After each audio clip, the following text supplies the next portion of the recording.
All right, guys. So obviously I'm in a rough situation right now, sitting out at my parents' pool on the diving board, enjoying life. But we're looking at today Joseph's life, and we're looking at how God provided for Joseph, even in some pretty rough circumstances. He's been sold into slavery by his brothers. He's now working at Potiphar's house. But God blesses all that Joseph's done, even while he's in Potiphar's house. And Joseph is put in control of the entire household. He is running the house. And as he's doing so, Potiphar's wife takes notice of Joseph, and she was probably used to getting what she wants. And she's got the servants to meet all her needs. She probably lived in a lap of luxury, kind of like this. And so she was used to getting what she wants. And speaking of that, I'm kind of parched. I need some water. Can we get some water here? Oh, well, thank you very much. Appreciate that. You're dismissed. Whew. Service these days, it's rough. Of course, I'm joking, but I'm sure Potiphar's wife may have kind of felt that way. And she looked at Joseph, and he was a handsome guy, and she wanted him.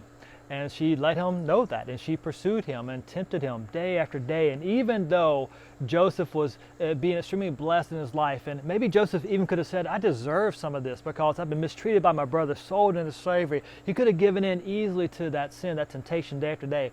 But day after day, he said, no, I will be faithful to my God. And of course, we understand how the whole account unfolds. One day she tempts him again. He says no. He runs out of the house, and she accuses him of trying to rape her, and he gets thrown into jail. Again, he's just being mistreated for really no reason of his own. He's actually trying to do the right thing. And as he's in jail, again, God's favor shines down upon him. Whatever he does, God is blessing. And so the guy in charge of the prison puts Joseph in charge of the prisoners. And when he takes care of stuff, God blesses that. And the prison's running so smoothly. And Joseph wins favor with those who are leading the leadership in the prison. And as he's there, God is still providing. God's plan is still at work. Two of Pharaoh's officials are thrown in jail. They got on Pharaoh's bad side, and they were thrown into jail. And as they're there, Joseph is made to take care of them. As he's doing so, they have a couple of dreams. And they're pretty sad because there's no one there to interpret their dreams. And Joseph sees their sadness, and he asks about it, and they tell him. And he says something key to the prisoners. He says, you know what? Don't dreams and their interpretations belong to God? Tell me, and maybe God will let me interpret them for you. And I love how Joseph, even in the midst of being in prison unfairly, still gives all the glory of God and still trusts God to do what God would do in that situation. God can interpret these dreams.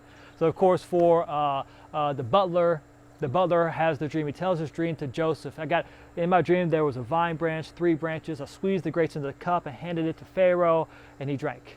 And Joseph says, wow, well, that dream means that in 3 days you'll be restored to your position. And the baker, he's excited. He says, oh, he got a good interpretation. Maybe mine will be good too. And he tells him his dream. I had 3 baskets on my head, and on the top basket, birds were eating the bread out of the basket. What's it mean? And Joseph says, well, that means in 3 days, Pharaoh will lift up your head, and you will be killed instead of restored. And in 3 days, that's exactly what happens. The butler gets restored, and the baker gets killed. Joseph accurately interpreted their dreams.